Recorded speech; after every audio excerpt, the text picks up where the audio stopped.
সেলুনে যাওয়ার আগে বারবার বলে দিয়েছিলাম যে চুল ছোট ছোট করে কাটিয়ে এই বাড়িতে ঢুকবি, কিন্তু আমি যেটা দেখছি তুই যেইভাবে চুল কাটিয়ে এসেছিস, মা প্লিজ, সামনের চুলে কেচি ছোঁয়নি। কিছু ছুঁয়েছে, বিশ্বাস করো, এই বাড়িতে তোর জায়গা হবে না। আর এইভাবে আমি চুল কাটাবো না মা, প্লিজ।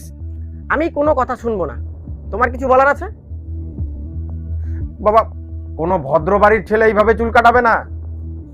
তুই সাহস কি করে পেলি এইভাবে চুল কাটিয়ে বাড়িতে ঢোকা? আমার ভুল হয়ে গেছে, আমার মাথাটা এদিকে ঘোরাও। ছি ছি ছি ছি ছি, ছি।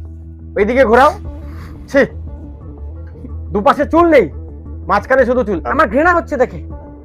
কানটোপলা নিয়ে বেরিয়ে পড়ো বাড়ি থেকে, বেরিয়ে পড়ো প্লিজ, এবারে জায়গা ক্ষমা করে দাও, আমি আর এইভাবে চুল কাটাবো না। আমি আগেই সাবধান করে দিয়েছিলাম জায়গা হবে না এই বাড়িতে। বাবা, মাকে কিছু বলো না। তুমি এর আগেও এরকম ভাবেই কান্নাকাটি করেছো, আমি এইভাবে আর চুল কাটাবো না, প্রমিস প্রমিস প্রমিস। এরকম ভাবেই সুযোগ চেয়েছো আরেকটা, আর তুমি এইভাবে চুল কাটাবে না। তুমি সেম জিনিসটাই আবার করে এসছো, সেম ভাবেই চুল কাটিয়ে এসছো। তুমি আবারও আরেকটা সুযোগ চাচ্ছ। আমরা এরপরও যদি সুযোগ দেই আমরা ভুল করব, আর তোমাকে কোনো সুযোগ দেওয়া হবে না। ওসব কেঁদে ভোলানোর চেষ্টা করে কোনো লাভ হবে না। আগেই আমি সাবধান করে দিয়েছিলাম।